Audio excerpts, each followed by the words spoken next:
So in the previous video we heard that PyTorch is a tensor library.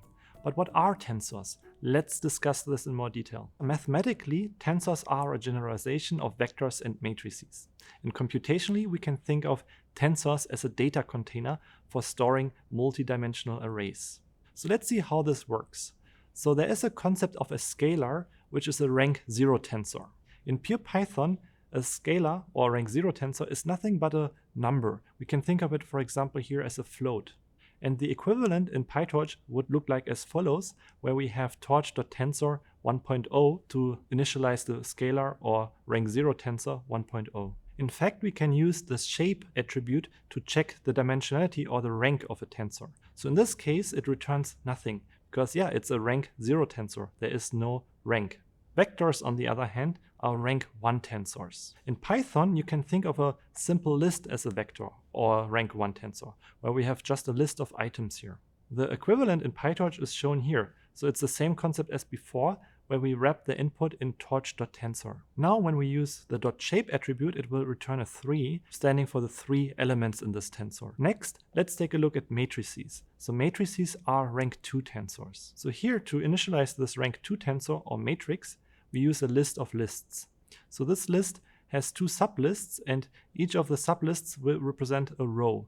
So this will result in a matrix consisting of 2 rows and 3 columns. And just to relate this back to concepts we covered in the previous unit, where have we seen something like this before? Actually, we can think of these rows of the matrix as our training examples. And the columns would represent our features in the dataset.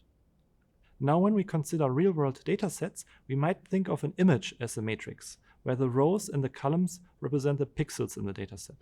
So let's take a look at an RGB image, where RGB stands for the different color channels. So in this case, we have 3 color channels, a red channel, a green channel, and a blue channel. And in fact, we can think of this as a stack of matrices. So each layer here, each color channel represents one matrix.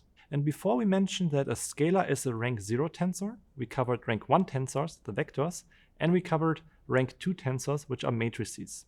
We are running out of names for rank 3 tensors, so we usually call that a 3D tensor.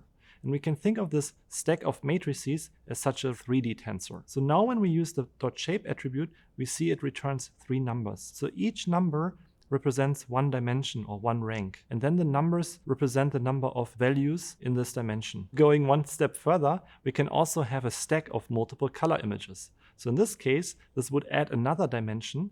And in this case, we have then a 4-dimensional tensor or a rank 4 tensor. Yeah, so this concept of a tensor library may already be familiar to you. For example, if you used NumPy before, you probably heard about arrays. And we will discuss how tensor libraries differ from array libraries in the next video.